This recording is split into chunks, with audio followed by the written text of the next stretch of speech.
Olá, eu sou o Igor e esse é o Manual da Resistência Urbana.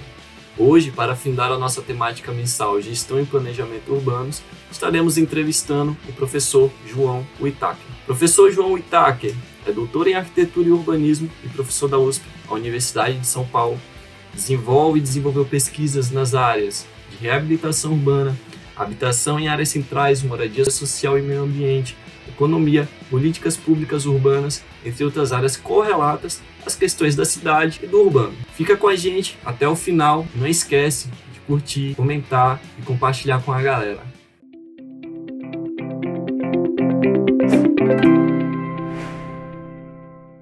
Primeiramente, gostaria de agradecer ao professor João Whittaker. Olá, eu que agradeço aí pelo convite, prazer estar aqui com vocês. Então, professor, afinal, o que são gestão e planejamento urbanos? De onde esses termos surgem? Olha, o planejamento urbano, ele está vinculado à ideia do projeto, né, de planejar, do que antecede alguma coisa, né? O planejamento urbano, ele é diferente do urbanismo, né? O urbanismo é o estudo sobre o urbano, né? O urbanismo é o estudo sobre a cidade. O planejamento urbano, ele já vem de uma escola ligada à questão de você elaborar e pensar as ações necessárias para poder interferir no espaço urbano, no sentido de melhorar esse espaço urbano. Então, pensar as ações necessárias, as políticas necessárias, pensar o que precisa ser feito, em que área, como se relacionam os diferentes dimensões que afetam o urbano, a questão da mobilidade, a questão ambiental, a questão da moradia, a questão... tudo isso precisa ser pensado, né? Então, o planejamento urbano, ele é isso, ele é o planejar as políticas públicas, né, que afetam a cidade. Por isso que a gente chama, portanto, planejamento urbano, né? A gestão, ela é uma coisa diferente, porque gestão urbana é o fato de implementar e realizar essas políticas que foram planejadas. Quer dizer, a gestão urbana, ela é diretamente uma ação de governança, de governo. Ela é uma ação, ou seja, quem está no governo, né, faz a gestão da cidade. Agora, é claro que quem está fazendo gestão urbana também deveria fazer planejamento, porque você sempre faz a gestão daquilo que está acontecendo e, a partir do que está acontecendo, você olha para frente e você planeja aquilo que você precisará alterar, mudar, redirecionar. Infelizmente, os poderes públicos municipais, as prefeituras, os governos em geral, mesmo os governos de estados, mas sobretudo as prefeituras, elas têm alguma dificuldade em planejar, porque a gestão urbana ela envolve também a solução de todos, quer dizer, gestão é uma coisa realmente de eu fazer ali o gerenciamento imediato, né? A gestão mesmo das coisas. Então, envolve a solução imediata dos problemas, uma resposta imediata aos problemas que a prefeitura tem que enfrentar. Então, muitas vezes, as prefeituras elas são submergidas, né, por essas demandas imediatas, urgentes, emergenciais, e acabam não conseguindo, vamos dizer assim, associar isso a um exercício, a uma prática do planejamento dentro do governo. Então, muitas vezes, o planejamento ele é exercido e a universidade ela cumpre um papel muito importante, porque ela, muitas vezes, é responsável muito pela reflexão sobre as políticas necessárias, né? Que vão alimentar, muitas vezes, aquilo que acaba sendo feito pelo governo, né? Outra questão é que a gestão ela diz respeito diretamente à maneira como você governa, o que a gente chama de governança. Então, a gestão urbana ela envolve aspectos sobre os meios de fazer isso. Então, se você governa de uma maneira mais ou menos participativa, se você governa de uma maneira intersetorial, tudo isso está relativo à maneira como você faz, vamos dizer, a governança da cidade, portanto, a gestão da cidade.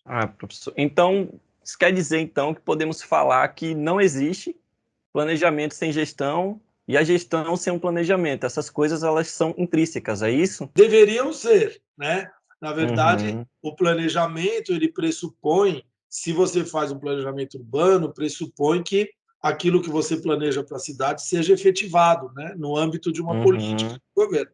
Infelizmente, muito do que se planeja acaba ficando no papel, né? Então, acaba Aham. não sendo, vamos dizer, desenvolvido. Então, nem sempre o planejamento ele está associado, ele tem uma aderência com a gestão.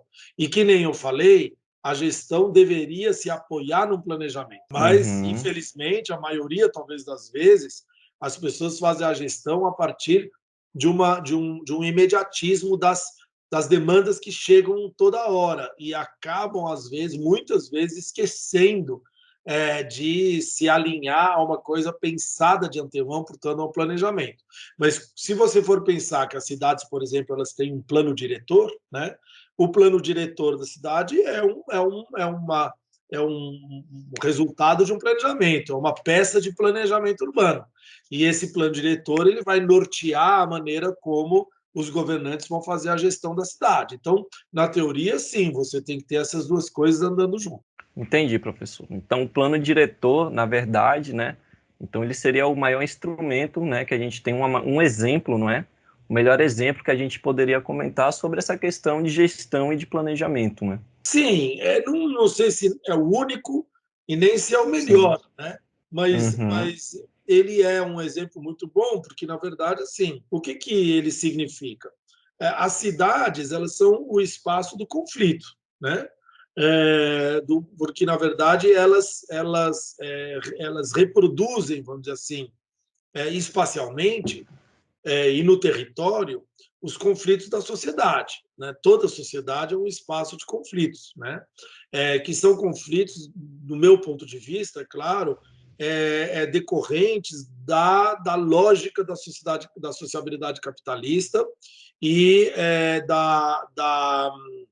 das dinâmicas do próprio capitalismo, da luta de classes e assim por diante. Então, isso se reflete na dinâmica social, que é uma disputa permanente, e, portanto, a cidade é o espaço onde essa disputa ocorre, sendo que a cidade, por si só, também é objeto dessa disputa, porque a cidade também é mercadoria.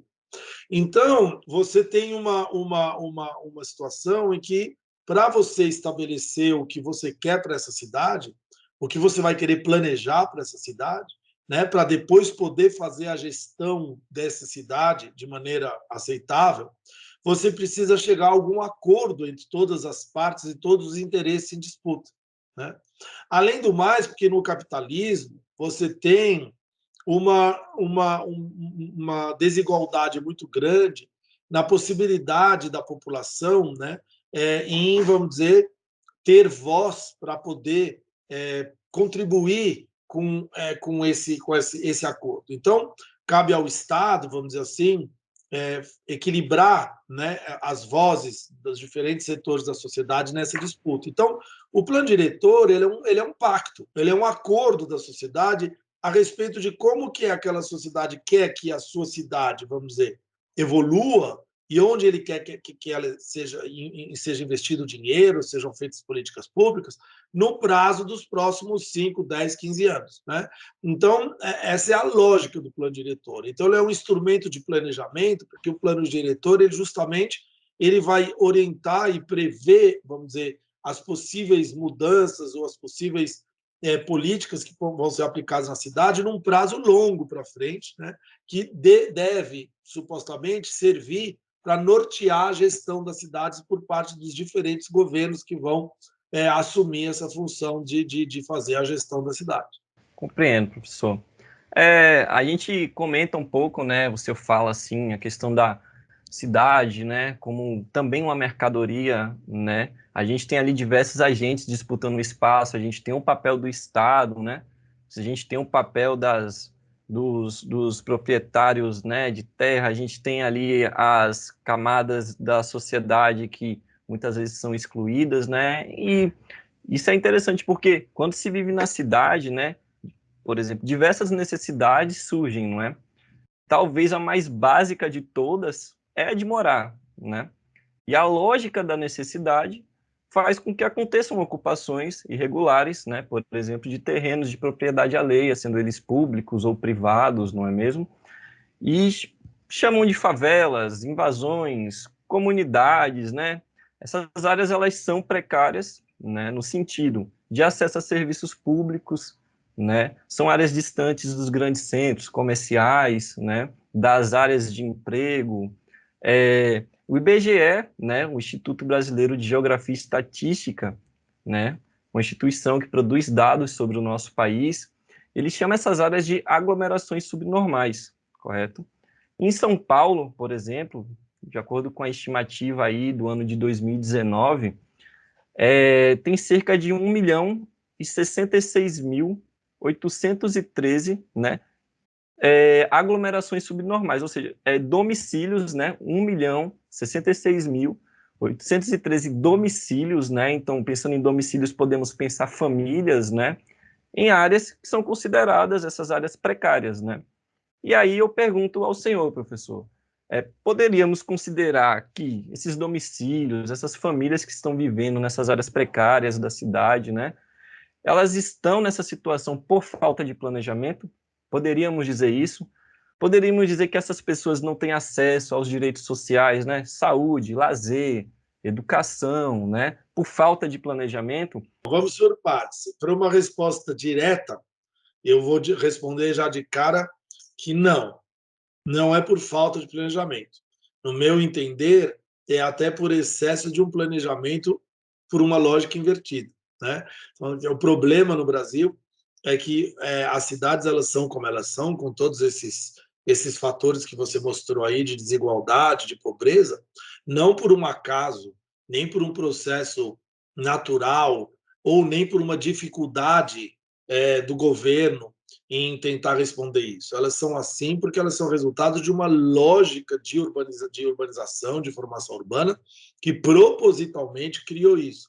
Então, se ela propositalmente criou isso, significa que as formas de planejamento que existem no Brasil, elas foram significativamente, vamos dizer, voltadas e direcionadas a promover esse tipo de modelo urbano da desigualdade, da segregação. Portanto, eu gosto de dizer que, assim como Florestan Fernandes disse que o Brasil teve uma contra-revolução permanente da burguesia, ou seja, uma burguesia que impediu um processo da revolução burguesa tradicional, né, por causa dos seus interesses particulares, que eram, vamos dizer, se colocaram à frente da perspectiva de você construir uma nação autônoma, né, com um projeto nacional autônomo, você teve uma subordinação dependente e tal. Na verdade, a gente aqui produz um contra-planejamento permanente. A gente está sempre fazendo planejamento às avessas, né? Então, vamos tentar explicar um pouco melhor o porquê disso, né? Uhum. Eu não gosto do termo do IBGE, né? O termo subnormal, porque dá a impressão que existe um normal, que as pessoas que moram lá são subnormais. Eu não gosto muito desse termo, mas tudo bem, ele pode ser usado.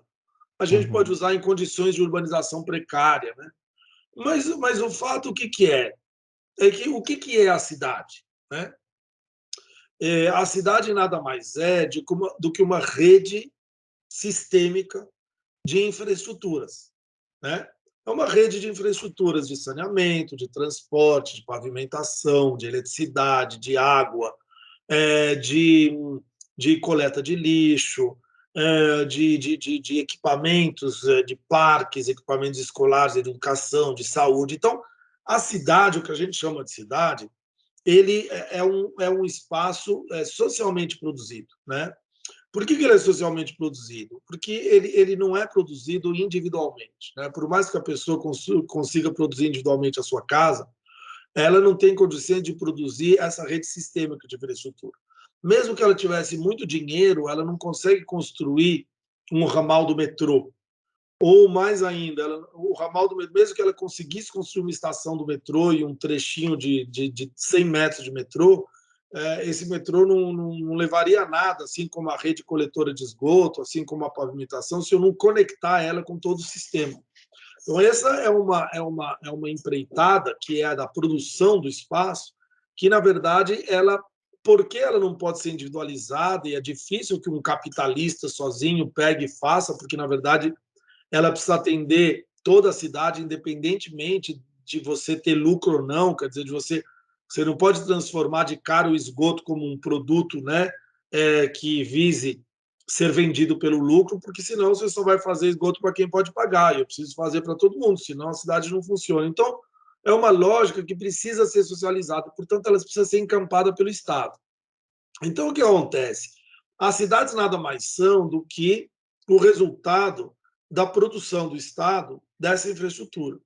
Isso dá ao Estado um enorme poder, porque, na verdade, se o Estado faz uma distribuição muito homogênea desse sistema de infraestrutura por toda a cidade, para todo mundo, com uma densa rede de transporte público capilarizada, que se cruza em vários lugares, com diferentes modais, com uma estrutura, uma rede de saneamento completa, que consegue atingir todo mundo, beneficiar todo mundo, captar o esgoto e levar prestações de tratamento para todo mundo, etc. e tal, você não vai ter tanta diferença na valorização, né? Porque o espaço, essa história de que a terra urbana ela não tem valor porque ela não é produzida, não tem trabalho, eu acho isso um equívoco total, teoricamente falando. Né? A terra urbana, claro que é fruto do trabalho, é fruto do trabalho social, e, portanto, tem valor, e o valor é definido pelo investimento público nessa infraestrutura. E isso vai afetar os preços. Né? Então, quando você tem uma cidade que é produzida heterogeneamente, ou seja, onde você vai fazer que alguns bairros, alguns recortes desse território tenham um enorme investimento em infraestrutura e outros não tenham quase nada ou nenhum, você vai estar gerando diferenças abissais em termos de valorização e de preço. Né? E em termos de qualidade, de valor de uso, porque claro que lá onde você tem todas as infraestruturas, né, colocada, você vai ter muito mais qualidade de vida do que nos lugares em que não tem. Então, nas cidades, elas são resultado dessa decisão. É uma decisão de política de governo, uma decisão de planejamento. Né? Se você pegar as cidades da Europa, que a gente usa como modelo aqui, essas cidades elas precisaram, a partir da crise de 1930, o sistema capitalista dos países centrais precisou se reconstituir a partir da recomposição de uma sociedade de consumo de massa. Porque o que aconteceu na crise de 1930 e na crise do capitalismo era que você quebrou esse ciclo, né, do consumo pelo nível de salariamento muito baixo, né, pela pobreza. Então, o Estado entrou com as políticas que a gente chama de políticas keynesianas, que são de forte intervenção do Estado para criar aquilo que a gente conhece como Estado do bem-estar social. Na verdade, é um eufemismo. Na verdade, é um Estado que produz, que cria regras, que regula e regulamenta para regular toda a economia, portanto, cria regras para elevar os salários, para permitir o consumo, para uma série de coisas, e tudo isso só iria funcionar naquele contexto se eu tivesse casa para todo mundo, se eu tivesse as pessoas morando em cidades razoavelmente homogêneas e razoavelmente distributivas, né, em termos da qualidade das suas infraestruturas. Agora, no Brasil, isso nunca foi necessário.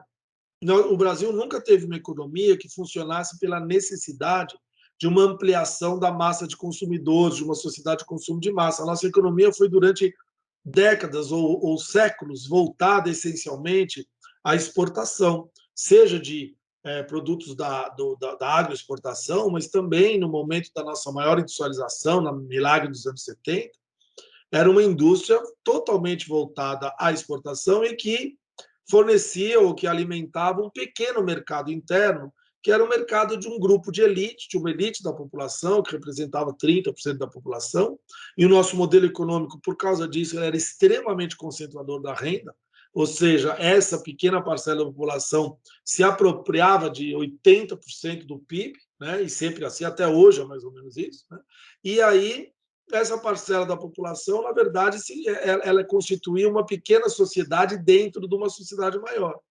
O restante da população sempre se viu de fora desse processo, mas ele não precisou ser incluído, porque em nenhum momento a gente passou por uma ruptura ou por uma situação que nos colocasse na necessidade. Passamos um pouco, isso permitiu alguns avanços, mas nunca a gente necessitou, né, dessa elevação geral dos níveis de renda da população para criar uma sociedade de consumo de um país avançado. Isso não era interesse do capitalismo em geral, porque o nosso papel no capitalismo, assim como, por exemplo, a China, até agora está mudando um pouquinho, era o papel de fornecedor de mão de obra e fornecedor de mão de obra barata. Então, mão de obra barata significa um baixo custo de reprodução. Se você começa a criar condições de vida ultra sofisticadas para toda essa população, o nível do custo da reprodução da mão de obra vai elevar. Então, como dizia o Chico de Oliveira, as periferias autoconstruídas no Brasil, elas são resultado dessa lógica. Elas não são resultado de um erro, de uma incapacidade. elas são resultados do fato que a periferia autoconstruída era a melhor maneira possível de eu ter uma mão de obra a baixo custo de reprodução, eu ter uma mão de obra barata. Né? Então, eu não iria aqui, quando a Volkswagen veio para São Paulo, né, ela se instalou em São Bernardo, ela, nos anos 50, ela não ia querer quer dizer, não existia a ideia de que você fosse permitir a todos os operários atraídos, né, pela possibilidade de emprego lá, qualidade de vida, ruas, casas, etc. e tal, porque isso encareceria demais, né, o custo da reprodução da mão de obra. Quer dizer, na verdade, o que era interessante é que as pessoas se virassem mesmo e que tivessem um enorme exército industrial de reserva. Então, isso ajudou a construir uma urbanidade, que é essa urbanidade que a gente tem, essa urbanidade da desigualdade. Mas agora a gente vai falar, bom, isso é resultado da falta de planejamento? Não, isso foi planejado, porque, na verdade, você falou que o primeiro plano diretor foi em 71, na verdade, você teve a lei de uso do solo de 72, mas os planos urbanísticos, eles começam já no século XIX. Plano Pereira Passo no Rio, Plano Bouvard em São Paulo e assim por diante.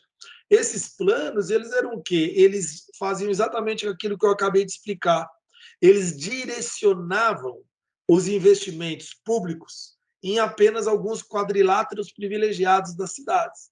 Né? O Plano Bouvard apenas o centro de São Paulo, fazendo com que o centro de São Paulo parecesse uma mini Paris. Até construíram um teatro municipal nos moldes do Teatro Parisiense, da Ópera de Paris. Então, você tinha isso, mas os bairros periféricos, que naquele momento, hoje em dia são centrais, mas que naquele momento estavam na periferia, eles eram deixados para ocupação da população pobre de uma maneira proposital. Inclusive, as classes dominantes, as elites, ganhavam dinheiro com isso, porque faziam casas para renda, né? Faziam cortiços que eram alugados com nenhuma condição de vida, e era uma maneira ainda do fazendeiro, do banqueiro, do advogado ganharem ali mais um dinheirinho com esse tipo de coisa. Então, a lógica, e nas cidades menores, cidades de menor porte, normalmente, a urbanização foi conduzida pelos grandes proprietários fundiários, por exemplo, no interior de São Paulo, o café, um grande cafeicultor ali fazia chegar até a cidade dele a linha de ferro para escoar o seu produto, participava ele mesmo na construção da estação de trem, e a partir daí ele mesmo loteava as suas próprias terras, né, para determinar onde estariam as casas maiores. Ele vendia os lotes, ele, em geral, doava até para o poder público, um prédio para a prefeitura, um prédio para a prisão. Então, você teve, na verdade, uma urbanização que foi determinada e conduzida pelos interesses privados. Né? Quer dizer, a nossa urbanização eu chamo de uma produção patrimonialista do espaço, e não produção social do espaço.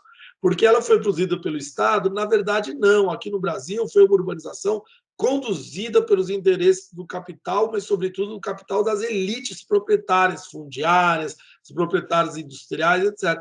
Isso o Flávio Vilaça, naquele famoso livro Espaço Interurbano no Brasil, já mostrou há muito tempo, né? Como nas grandes cidades brasileiras você tem eixos de desenvolvimento determinado pelas elites, junto com os interesses do mercado imobiliário, que vão só onde lá aqueles 30% podem se interessar em pagar por um terreno, uma casa, um investimento imobiliário, e conduzem, assim, vamos dizer, o crescimento das cidades apenas nesses eixos de muita riqueza, gerando um padrão urbano que é o padrão da desigualdade. Então, tudo isso que eu estou falando é muito planejamento, mas é um planejamento do mal, é um planejamento às avessas, é um planejamento que não é guiado pelo espírito público, ele é guiado pelo espírito da defesa dos interesses das minorias dominantes. É isso, professor. Aqui, normalmente, né, a gente escuta pelas ruas as pessoas dizendo, né, a gente tem determinado problema porque a gente tem um problema aqui de engarrafamento nas cidades, né?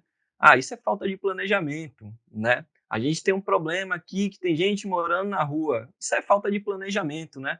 É por isso que a gente busca essa questão daqui do MRU, né? É falta de planejamento, né? Na verdade, você ajudar, quer dizer, não você, eu digo as pessoas, os governos, as classes dominantes, ajudarem a difundir a ideia que não tem planejamento, é um processo de dominação ideológica, porque, na verdade, é uma maneira de eu fazer com que as pessoas, vamos dizer, aceitem esse fato como um fato da naturalidade do nosso subdesenvolvimento, do nosso atraso, da dificuldade. Ah, isso é assim porque falta planejamento. Mas, na verdade, assim, por que no bairro pobre não tem faixa para atravessar a rua e não tem farol que funciona e a criança morre atropelada, e no bairro rico tem faixa, tem farol que funciona e a criança não morre? É falta de planejamento? Quer dizer, a gente tem planejamento para planejar o farol, a faixa no bairro rico, mas não tem planejamento para planejar? Não. O planejamento é justamente aquele que faz com que eu invista os investimentos em infraestrutura só em determinados bairros e não em outros. Então, existe, né, o que eu chamo de um contra-planejamento. É uma ideia de uma produção de uma cidade. Agora, o que eu chamo do padrão urbano patrimonialista, né, ou de forma urbana patrimonialista, é um padrão que envolve duas dimensões. Ele é assim na sua gênese, no seu nascimento, que é o que eu acabei de explicar, né, a maneira como nasce a cidade, ela já nasce sob uma lógica da dominação do privado, do capital, dos interesses dominantes, mas depois a segunda dimensão é um processo permanente de manutenção dessa dominação.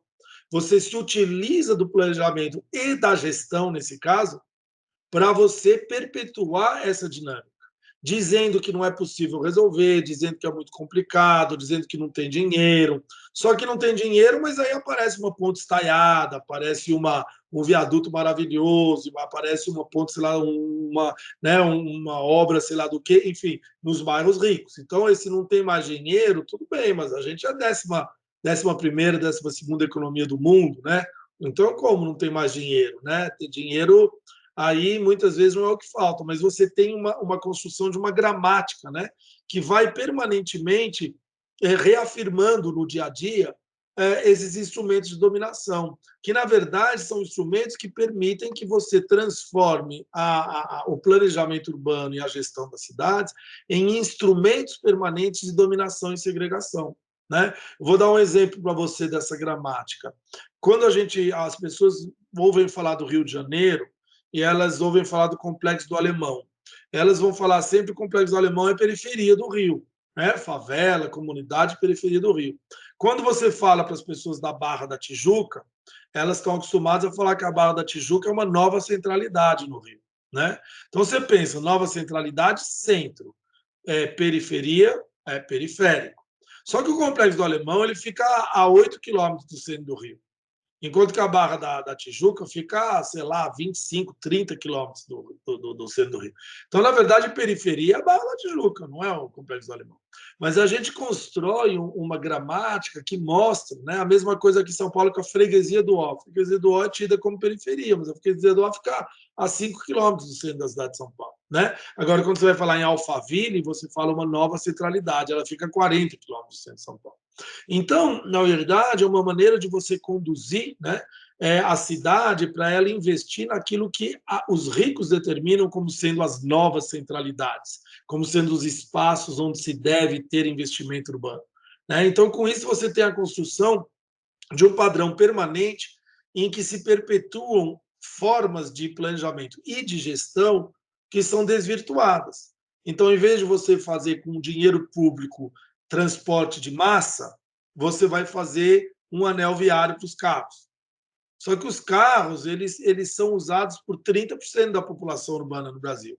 70% usa ônibus, metrô, o que tiver de transporte público. Então, se eu for fazer uma política pública de transporte, eu teria que investir em ônibus, em VLT, em metrô, naquilo que seja transporte de massa, né? Associado a outros modais, alternativos e ativos, tudo bem, mas eu teria que investir em transporte de massa.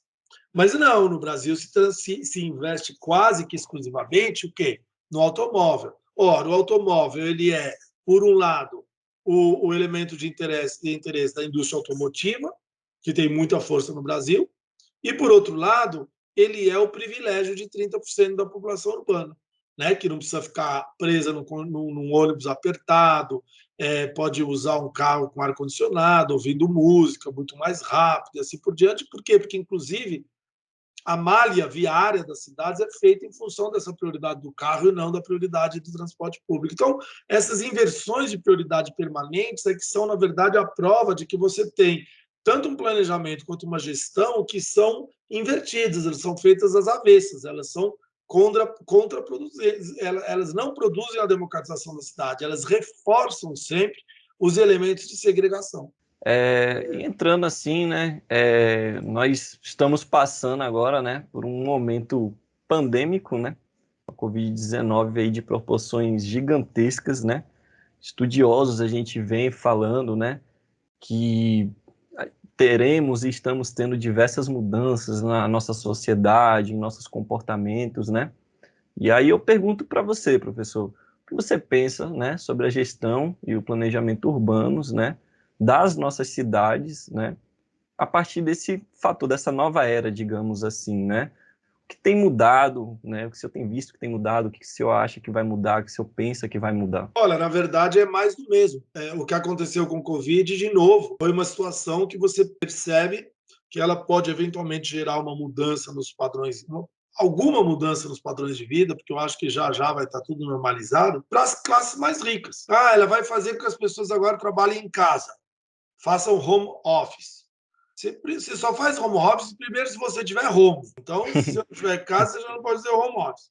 Segundo, você só faz home office se você tiver internet, se você tiver computador. Então, assim, na verdade, vai mudar para quem? Agora, não precisa ser depois. Vamos ver durante. Durante a pandemia.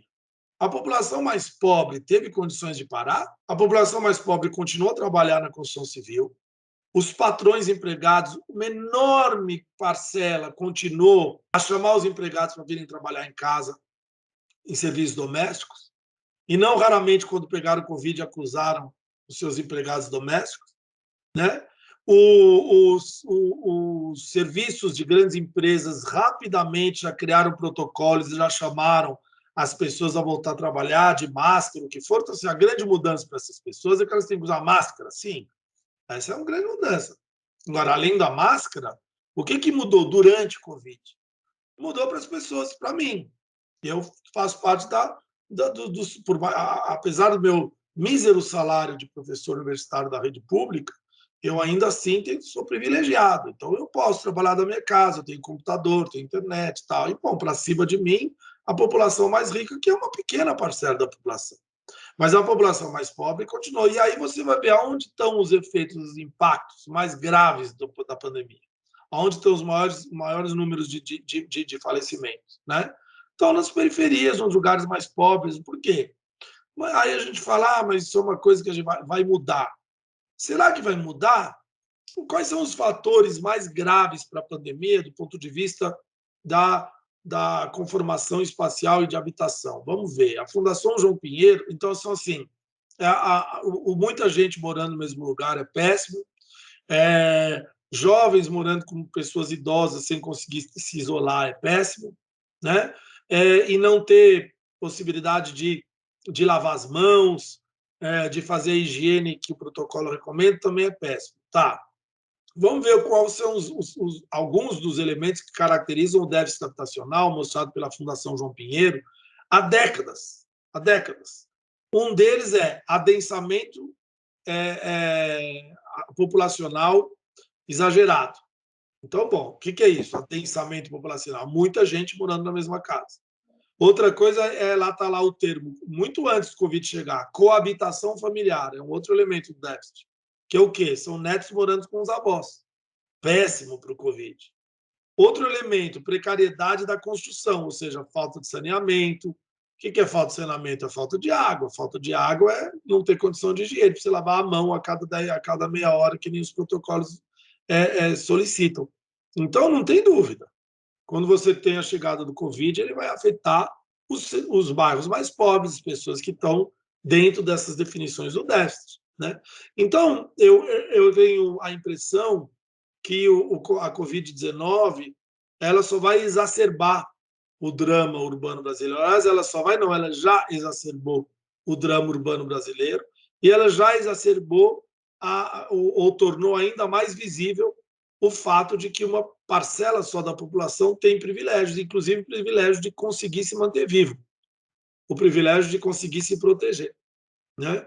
Então, eu sou muito pessimista. Agora, a minha esperança é que isso ajude a criar uma consciência de que as coisas precisam mudar. E essa consciência em relação às pessoas que sofrem isso, né? Claro, com a solidariedade daqueles que têm o privilégio de não sofrer e que são conscientes disso, né? Mas eu espero que consigam produzir uma reflexão sobre o quão perversa é a nossa sociedade e o quão perversas são as nossas cidades, né? Seria a única coisa, vamos dizer, que a gente poderia esperar de boa desse novo normal. Mas a verdade é que não tem novo normal. Tem a continuidade do normal. E o normal qual é? O normal da desigualdade, da segregação e dos problemas que afetam os pobres, né? Que nem era com as enchentes, que nem era com os desabamentos, né? Eles não, com raras exceções, algumas casas de litoral de ricos que ocupam lugares íngremes que não são adequados e acabam caindo, mas é uma cada, né? Fora uma ou outra exceção dessas, né? 99% dos casos de desabamento, inundação, etc. e tal, são nas casas das pessoas mais pobres. Então, isso é o normal da cidade brasileira. E a Covid, ela exacerbou isso, né? Ela não mudou. Dizer que ela vai criar uma consciência nova nas pessoas, eu acho muito difícil, porque as pessoas que precisariam ter uma mudança de consciência são as camadas de cima, superiores, né? São as camadas mais ricas. As camadas mais ricas, elas são tão individualistas que a partir do momento que começa a baixar, que nem está agora, é só você sair e ver os barzinhos dos bairros chiques, as pessoas estão lá, não estão usando máscara, não estão nem aí, né? Quando que ainda há uma recomendação, ainda estamos na Covid, ainda temos grande risco de contágio, e esse contágio sim afeta os mais pobres. Então você percebe que já mostrou que a mentalidade não mudou. E não foi a Covid que fez essa mentalidade mudar, infelizmente. São 500 anos de construção da mentalidade das elites, né? Eu acho que vai precisar de muito Covid para mudar essa mentalidade. E é muito louco assim, né, professor? Ver isso, porque eu me lembro que durante a pandemia houve uma época em que surgiu uma foto aleatória assim no Instagram e tinha um moço com os filhos, né, dele na praia, né? E ele comenta assim, né? Poxa, a gente está na pandemia, não pode, né, ter acesso à praia, né? Nessa época, né, estava vetado o uso das praias, né, as faixas de areia, a orla, a ciclofaixa, etc. E ele comenta, né, ele fala assim, ué, mas eu saio todos os dias para trabalhar, né? Eu pego o ônibus lotado todos os dias. O final de semana eu posso passar com os meus filhos na praia. Eu não vou passar, sendo que eu já me submeti a todos os riscos, né? Então, o risco, né, que mantém a reprodução ali, né, digamos assim, a força de trabalho, ela pode, né? Isso mexe até um pouco com o código, digamos assim, moral, né, das pessoas, né? Pô, vale a pena, né, digamos assim, interferir nisso, vale a pena comprar uma briga por isso, porque se você for pensar na perspectiva do trabalhador lá que pega o coletivo, né, lotado, e no final de semana quer dar uma volta com os filhos na praia, né, você pensa, qual o problema? Ele já não está passando por todo esse risco, né? Então isso realmente é muito delicado e complicado, né? E é delicado porque, assim, é óbvio, você tem toda a razão, você não pode culpabilizar a pessoa por isso, né? Uhum. Ela tem um raciocínio absolutamente correto e coerente.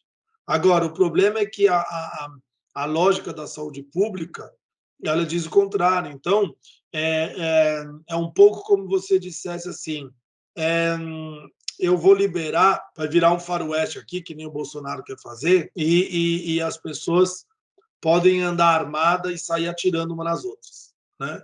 Aí você fala assim, não, pode, está liberado, tá. Aí vai ter um grupo que vai falar assim, não, mas é melhor a gente criar algumas regras, porque senão esse negócio vai afetar todo mundo. Então, só pode atirar quando você estiver andando na rua, tá? Aí você vê um cara que tem que andar na rua o dia inteiro, que está, portanto, levando tiro para tudo quanto é lado e não tem carro blindado, porque aí os ricos vão andar de carro blindado, então eles estão protegidos. Aí você vê um cara que vai entrar, que é obrigado a andar na rua e leva tiro para tudo quanto é lado, ele vai entrar num lugar fechado, num parque, e aí ele vai querer também continuar atirando, vão falar, não pode. Não, mas por que não pode se eu estou o tempo inteiro submetido ao risco de levar tiro na rua?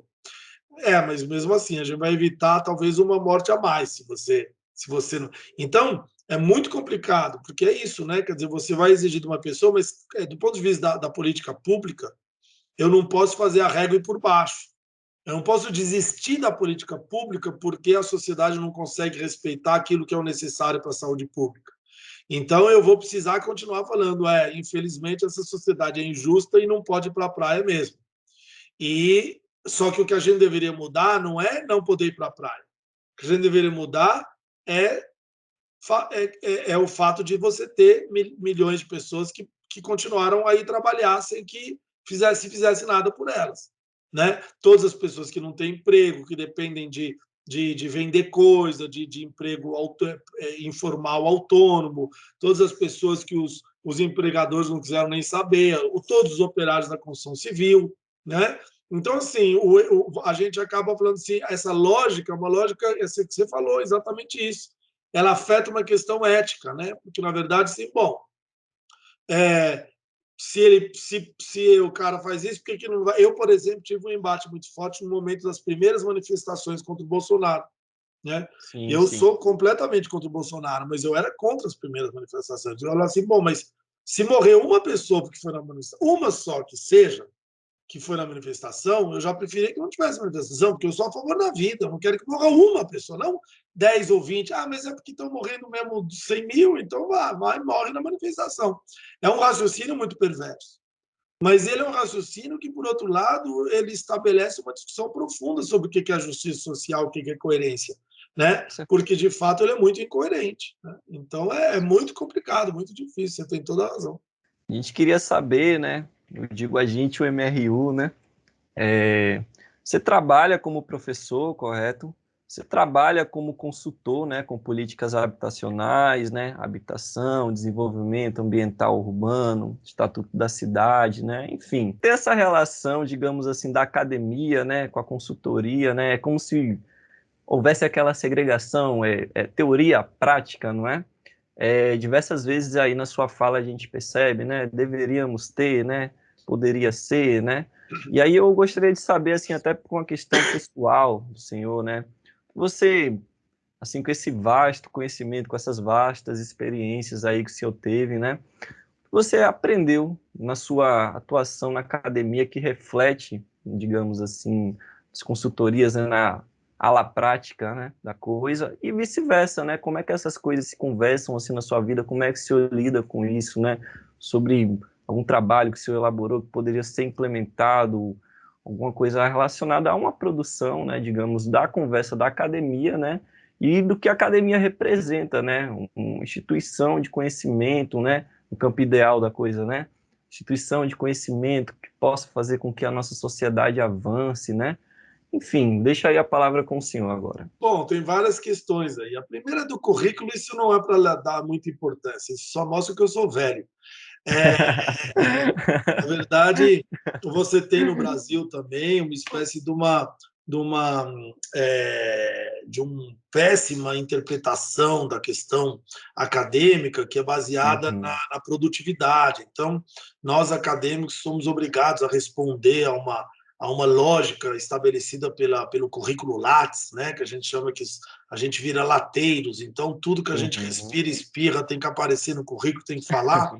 Muitas vezes as pessoas fizeram tanto ou mais do que a gente fez, mas elas não tiveram que ficar registrando isso num currículo, né, para que vai valer ponto, né, como se aquilo que você produz de conhecimento fosse quantificável ou qualificável a partir de uma quantidade de pontos, né? Então, Então, é um ponto interessante até, né, professor, assim, para nossa geração, né, que acho que a geração do rápido e, né, essa cobrança do Lattes, né, tem até uma imagenzinha que diz, né, viver não cabe no Lattes, né, que é uma isso clássica, mesmo, isso mesmo. clássica E aí imagem. você acaba tendo assim, tudo passa a ser, vamos dizer, tudo passa a ser mediado pela lógica, né, do Lattes. Então isso cria, por exemplo, para os mais jovens na universidade, uma espécie de uma corrida meritocrática, né? Em que você tem que ter, se você não tiver Lattes, você não tem bolsa, se você não passar, você não tem Lattes, você não vai, e assim vai, quer dizer, então as pessoas, no final das contas, acabam esquecendo ou não podendo fazer o mais importante, que é o quê? Que é estudar. E até mesmo o estudo, hoje em dia, até mesmo a academia, na verdade, que nem você falou muito bem, é o espaço que a gente deveria ter para poder as pessoas que resolvem estudar a fundo alguma coisa, mas não que os que estão fora da academia também não estudem, né? Inclusive, o Gramsci já chamou dos intelectuais orgânicos, que refletem a partir da prática, né? Mas é fato que na academia você deveria poder se dedicar aos estudos. Hoje em dia, quem está na academia tem que se dedicar à produtividade, né? E muitas vezes esquece de se dedicar à produção do conhecimento, né? Por que a academia é importante? Porque a academia ela produz uma reflexão, ela produz um volume, um acúmulo de conhecimentos, ela reflete, sistematiza os conhecimentos que são úteis para a transformação da nossa sociedade, né? Então, normalmente, uma coisa se alimenta da outra, né? Então, agora, é claro que se você não tivesse os físicos trabalhando na física, você não teria avião, né? Você não teria carro, você não teria, enfim, um monte de coisa. Se não tivesse os agrônomos trabalhando na questão, em todas as questões agrícolas, a gente talvez não tivesse comida no prato, né? Então, você tem agora, tudo é mediado, né, no capitalismo pela lógica da mercadorização, pela lógica do valor, e aí tudo isso também estabelece muitos problemas, porque às vezes extrapola, vamos dizer, as necessidades ou os objetivos desse estudo para coisas que são mais importantes para o capital do que para a sociedade em si. Por outro lado, você também tem uma questão que esse acúmulo de conhecimento, essa produção toda, como a universidade se torna uma carreira, e é uma carreira que alimenta muitos egos também, ela faz com que muitas vezes a universidade ela se descole da realidade, né? E porque na verdade eu sou o maior especialista do mundo naquele assunto que só eu conheço, né? Então fica fácil eu ser o maior especialista do mundo que só eu sei falar dele, né? Então, assim, claro que quando a gente está falando em ciências sociais, e urbanismo, arquitetura são ciências sociais aplicadas, né? E mais ainda ciências sociais aplicadas, nós estamos falando da obrigação da academia em refletir sobre a transformação social, a transformação, né, da sociedade. Então, na verdade, o papel da academia, ainda mais na nossa área, é o de produzir uma reflexão que, por natureza, deveria ser vinculada à realidade. Ela não é vinculada à realidade porque, ou não é sempre vinculada à realidade, porque tem muita gente na academia que fica ali na lógica do Lattes e na lógica eu conheço mais que todo mundo desse assunto que só eu conheço. E esquece que esse assunto ele precisa ser um assunto que seja capaz de ajudar na transformação social, ainda mais em países subdesenvolvidos, que nem o nosso, que necessitam dessa contribuição, dessas mentes pensando, dessa matéria cinzenta.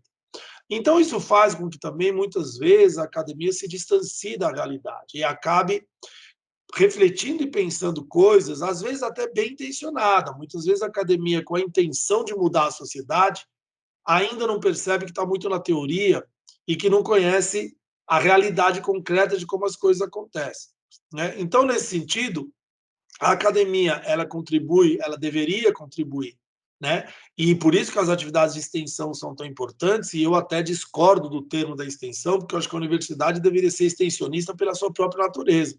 Ela não deveria separar o que é produção do conhecimento e o que é produção do conhecimento extensionista, né? Tudo deveria ser extensionista. Mas, enfim, agora, por outro lado, muitas vezes nessa reflexão, mesmo uma reflexão de transformação, você acaba não conhecendo a realidade do que é a prática do real, né?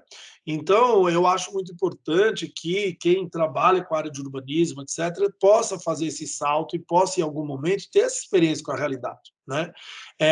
Eu, na verdade, trabalho na produção de conhecimento, mas por que eu trabalho muito em consultorias?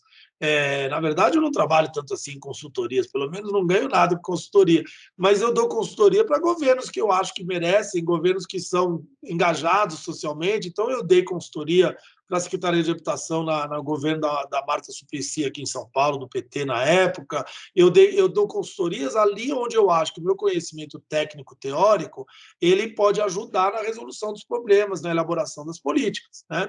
Então, é uma maneira de você fazer esse passo, da consultoria para o Ministério das Cidades. Eu dei uma época eu trabalhei bastante em relação à questão do programa Minha Casa Minha Vida, de ajudar a encontrar onde estavam os obstáculos, como é que a gente poderia se sobrepor a eles.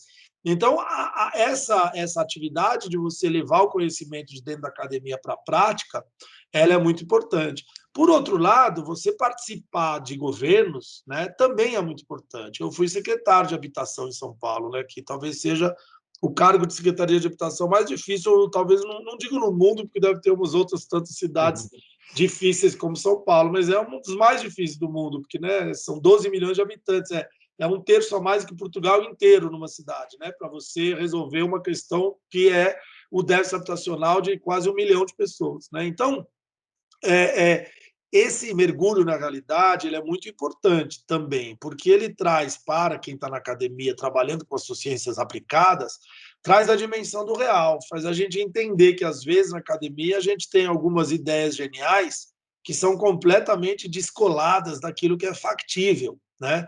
E isso não ajuda em nada. É muito importante conhecer a realidade, conhecer os meandros, né?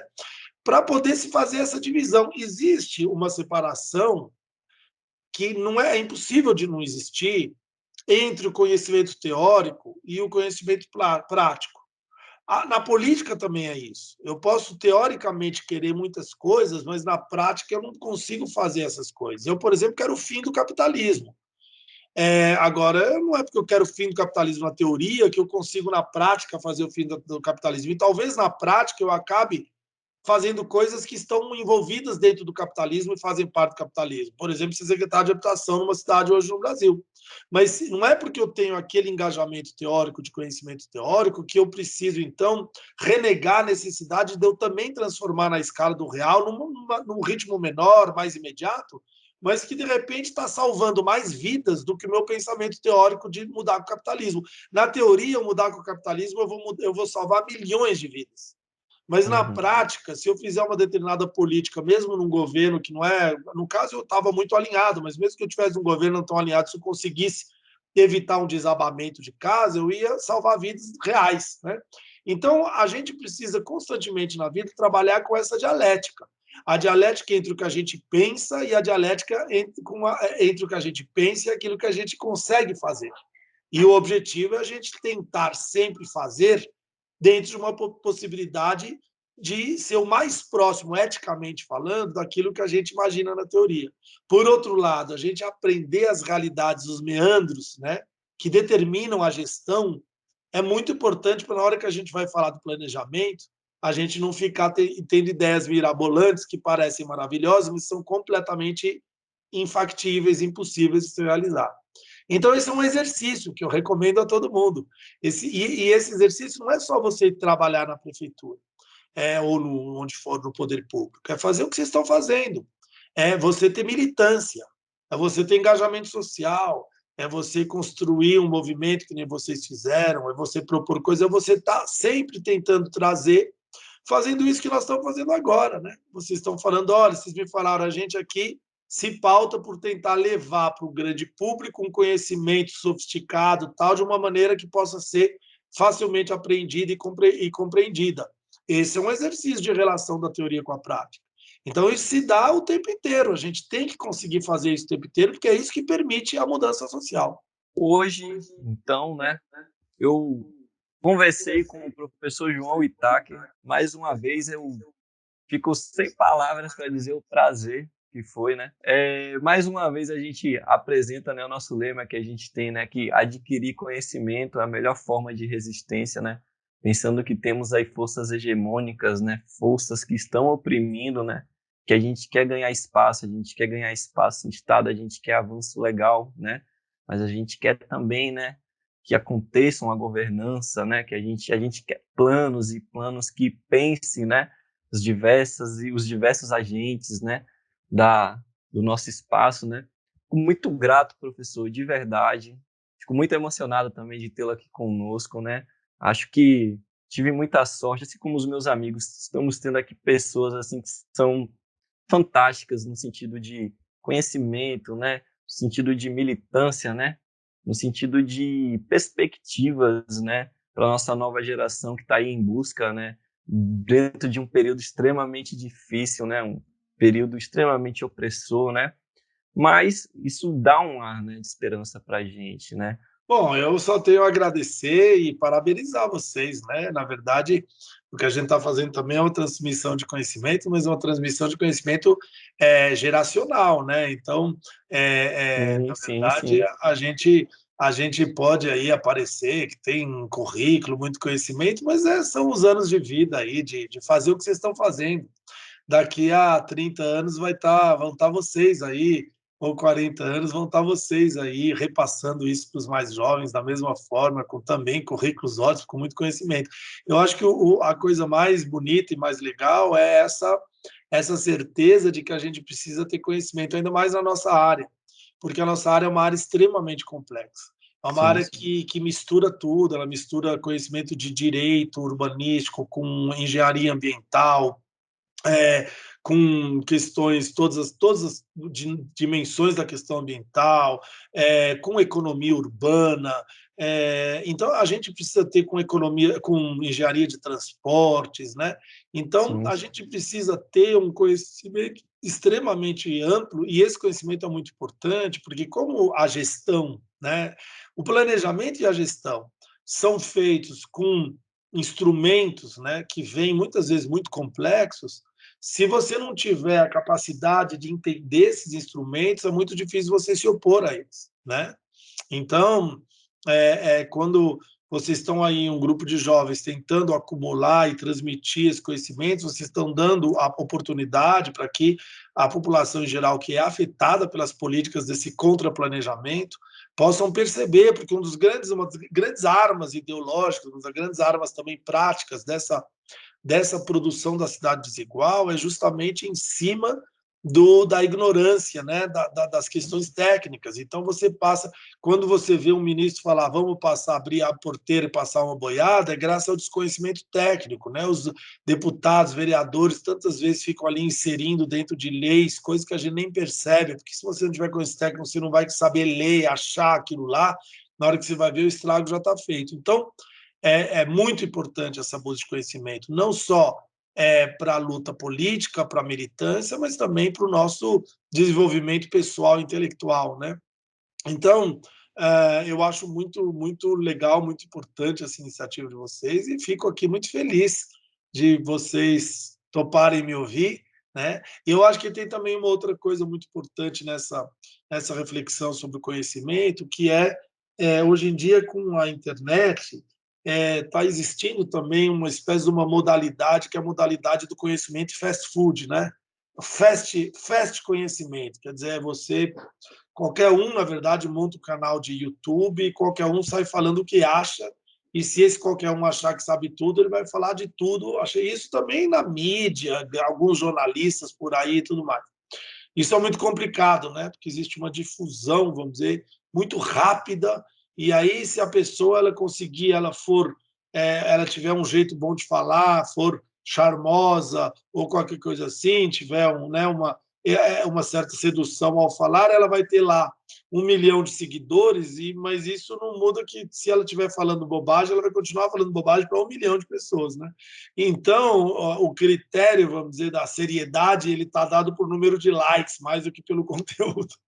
Então, eu acho que é muito importante, nesse momento também, a gente se ancorar no conhecimento que seja o mais sério possível, o mais baseado numa literatura histórica, na busca, né, das explicações, etc., e nessa busca do conhecimento intergeracional. Tudo isso gira em torno dessa maravilhosa aventura do conhecimento, né?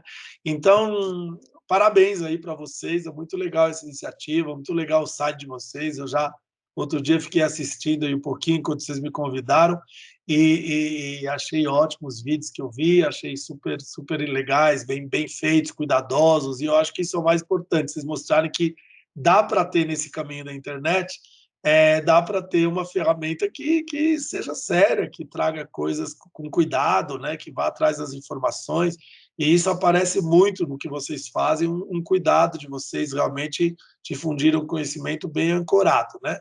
Então, parabéns aí, boa sorte, boa continuação e estou sempre à disposição aí, com o maior prazer para ajudar ou participar da maneira que vocês quiserem, tá bom? Poxa, Parabéns a professor. vocês aí. E depois conta, né?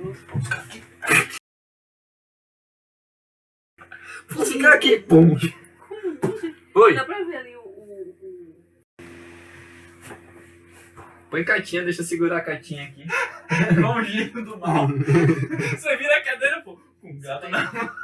Spectre. Não é aquele vilão do 007. Davi tá aqui rindo, velho. Davi tá aqui. Ele nem tá vendo a gente, velho. Olá, eu sou o Igor e esse é o Manual da Resistência Urbana. Olá, eu sou o Igor. Foi você que fez isso, cuidado. Olá, eu sou o Igor e esse é o Manual da Resistência Urbana. Hoje, findaremos a nossa temática mensal Gestão e Planejamento Urbanos.